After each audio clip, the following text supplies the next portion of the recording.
Hello friends, स्वागत है आपका मेरे चैनल मेडिको आयु में। तो आज हम बात करते हैं टेस्ट ट्यूब बेबी पर। टेस्ट ट्यूब बेबी कैसे होता है, इसके लिए आप पूरी जानकारी इस वीडियो से प्राप्त कर सकते हैं। अगर आप वीडियो पूरा देखेंगे तो आपको पूरी जानकारी आसानी से मिल जाएगी। प्लीज़ वीडियो को बिना स्किप किए हुए एंड तक ज़रूर देखना। तो वीडियो को स्टार्ट करते हैं। अगर टेस्ट ट्यूब बेबी से जन्मे बच्चों की बात की जाए तो आज पूरे विश्व में 8 से 10 लाख बच्चे ऐसे होते हैं जो कि टेस्ट ट्यूब बेबी की हेल्प से पैदा किए जाते हैं। लगभग 20 या 30% कपल्स ऐसे होते हैं जिनको इनफर्टिलिटी की प्रॉब्लम होती है या फिर उनको प्रेगनेंसी कंसीव करने में प्रॉब्लम होती है, इसलिए वह टेस्ट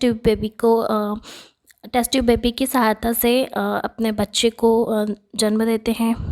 बहुत सारे ऐसे कपल्स होते हैं जिनको टेस्ट ट्यूब बेबी करवाने के लिए एक झिझक सी रहती है, क्योंकि जब इस प्रोसेस के दौरान जब एग को बाहर डेवलप किया जाता है, एग्स को डेवलप करने के लिए जो इंजेक्शन दिए जाते हैं, एग को जब बाहर निकाल कर बाहर लैब में जब उसको डेवलप किया जाता है, एम्ब्रियो कल्चर जब किया जाता है, वापस से इस भ्रूण को जब हम यूट्रस में डालते हैं, तो जो ये 3 या 4 अगर बोला जाए तो ये जो प्रोसेसेस होती है, ये जो स्टेप्स होती है, इनके दौरान क्या भ्रूण को हानि हो सकती है, उसे किसी तरीके का हार्म हो सकता है, या फिर फीटस के अंदर किसी प्रकार की जन्मजात विकृति हो सकती है, कोई शारीरिक या मानसिक या ऑटिज्म उसे हो सकता है।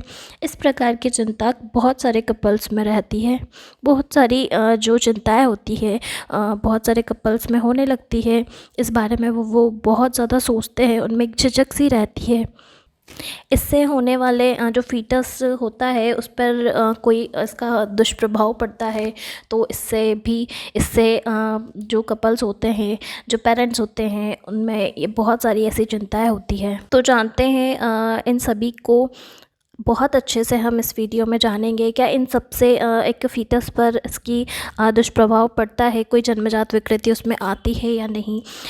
इस बारे में जानने के लिए प्लीज़ फ्रेंड्स वीडियो को एंड तक ज़रूर देखना, और प्लीज़ कंफर्म करना कि टेस्ट ट्यूब बेबी जो बेबी होते हैं उनके लिए वह सही है या नहीं है। तो वीडियो को स्टार्ट करते हैं। तो बात करते हैं दुनिया की जो फर्स्ट टेस्ट ट्यूब बेबी थी, लुई ब्राउन। तो उसके बारे में बात करते हैं। अगर आज उसकी एज के बारे में देखा जाए तो वह 40 साल से ऊपर की है। वो एकदम फिट और फाइन है, ना उनमें कोई जन्मजात विकृति है, ना उनको कोई हार्म हुआ है, ना वो किसी विकृति से पीड़ित है। वो एकदम फिट एंड फाइन है। उन्हें भी प्राकृतिक रूप से कंसीव हुआ है। वह बिल्कुल हेल्दी एंड फाइन है, और बहुत ही लाखों में बच्चों की संख्याएं हैं जो कि बहुत ही एक अच्छा हेल्दी और फाइन जीवन जी रहे हैं, जो कि टेस्ट ट्यूब से जो जन्मे हुए बच्चे हैं। टेस्ट ट्यूब बेबी पे कई सारी स्टडीज़ हो चुकी है। एक जो सबसे बड़ी स्टडी है, जो नॉर्मली जो कंसीव जो बच्चे हैं उनमें जो जन्मजात विकृतियाँ होती है वह 6 से 7% तक उनमें कम से कम उनमें देखी गई है। इसी प्रकार जब उन्होंने आईवीएफ के बारे में सर्च किया, तो आईवीएफ से जो जन्मे बच्चे होते हैं उनमें जो मेजर कंजेनाइटल जो प्रॉब्लम होती है उनका जो प्रतिशत होता है वो 9% उनको मिला। एंड टेस्ट ट्यूब बेबी से जो कंसीव जो बच्चे हैं उनमें माल फॉर्मेशन का नॉर्मली कंसीव बेबी की अपेक्षा 1% रिस्क उनमें ज़्यादा होता है छोटी या बड़ी कंजेनाइटल माल फॉर्मेशन में। अब अगर इसमें देखा जाए तो इन दोनों के बीच में डिफरेंस, अगर छोटे या बड़ी अगर कंजेनाइटल प्रॉब्लम्स अगर हम देखते हैं तो इसमें जैसे कि बच्चों में जो 5 उंगलियां होती है उनकी जगह 6 उंगलियों का पाया जाना, या कोई बर्थ मार्क होना, इन छोटी प्रॉब्लम से लेकर मेजर कंजेनाइटल प्रॉब्लम्स तक, मेंटल एबनॉर्मलिटी होना या शरीर का कोई भी अंग प्रॉपर डेवलप ना होना, ये सभी उसमें शामिल है। टोटल जो इंक्रीजमेंट पाया गया है वह 2 से 3% के बीच में हमें देखने को मिलता है। टोटल रिस्क में यही सब देखने को मिलता है। अगर हम कंफाउंडिंग फैक्टर की बात करें तो कंफाउंडिंग फैक्टर वो होते हैं जो हमारे रिज़ल्ट को कंफ्यूज कर देते हैं। तो इस रिज़ल्ट में, इन रिस्क में 2 चीज़ें ऐसी है जो कि देखी गई है। इस रिज़ल्ट का, इस स्थिति का जब विश्लेषण किया गया तो ये 2 चीज़ें हमें देखने को वहाँ पर मिली है। फर्स्ट है कपल के अंदर होने वाले जेनेटिक प्रॉब्लम, चाहे वो फीमेल हो या मेल हो। और सेकेंडली हम बात करें तो वुमेन एज की। जब आईवीएफ के लिए जब कपल्स जाते हैं तो शादी के तुरंत बाद या कम गैप में नहीं जाते हैं। नॉर्मली पहले कपल नॉर्मली जो साधारण ट्रीटमेंट होता है उसे लेते हैं। कंसीव करने के लिए वो कोशिश करते हैं। अगर इन सभी से अगर काम नहीं होता है तो फिर वो आईवीएफ या टेस्ट ट्यूब बेबी का सहारा लेते हैं। नॉर्मली जो महिलाएं आईवीएफ से कंसीव करती है वह नॉर्मली जो कंसीव करने वाली जो फीमेल होती हैं उनसे एज में काफ़ी बड़ी होती हैं। नॉर्मली जैसे जैसे एक फ़ीमेल की एज बढ़ती है तो उनके जो एग होते हैं वो एग में भी एबनॉर्मलिटीज़ बढ़ती जाती हैं और कंजेनाइटल मालफॉर्मेशन के चांसेस धीरे धीरे एज के साथ इंक्रीज़ होते जाते हैं।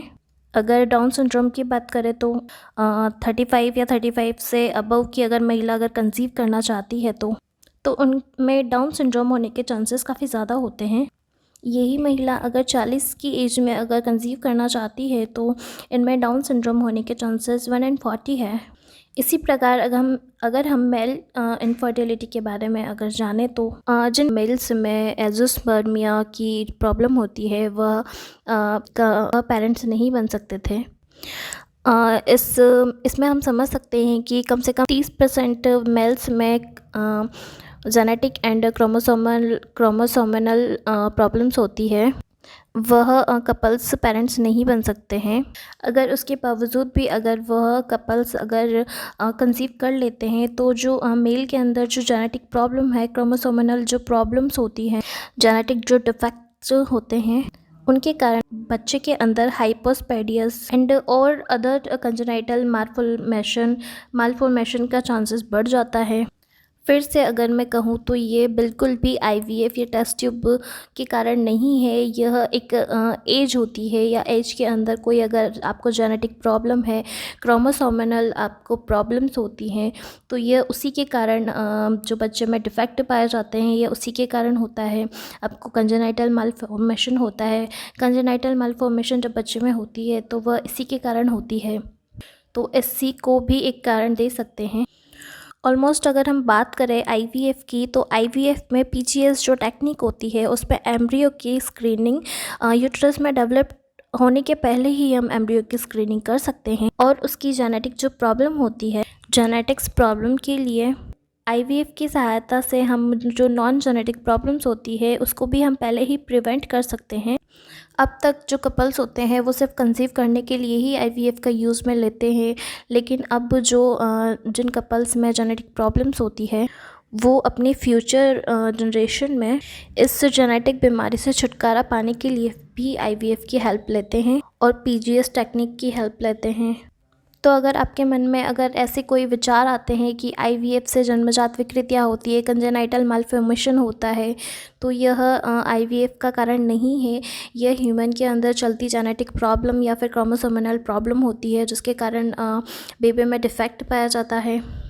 यदि आप ऐसा सोचते हैं कि आप टेस्ट ट्यूब बेबी में एक अच्छा सा या फिर अच्छे से एम्ब्रियो को अच्छे से उसका एनालिसिस कर आप यूट्रस में इम्प्लांट करते हैं तो इससे होने वाले जो बच्चे होते हैं वो ब्रेव होते हैं, सुंदर होते हैं, स्वस्थ होना चाहिए बजाय इसके जो कि नॉर्मली कंसीव होते हैं। तो यह भी एक फेक रीज़न है। आईवीएफ से जो कंसीव करने वाले जो बच्चे होते हैं नॉर्मली कंसीव बच्चों के जैसे ही होते हैं, ना तो उनमें कंजेनाइटल मालफॉर्मेशन होगा और ना ही वह नॉर्मल बेबीज से सुपीरियर होंगे। एंड आईवीएफ की अगर हम बात करें तो इसमें ट्विंस प्रेगनेंसी होने के चांसेस काफ़ी ज़्यादा होते हैं, क्योंकि ट्विंस प्रेगनेंसी इसीलिए इसके चांसेस ज़्यादा होते हैं क्योंकि जब एम्ब्रियो कल्चर के लिए जब एग्स को बाहर डेवलप किया जाता है, जब उनका फर्टिलाइजेशन करवाया जाता है एंड फिर उसको नेक्स्ट प्रोसेस में उसको यूट्रस के अंदर इम्प्लांट किया जाता है।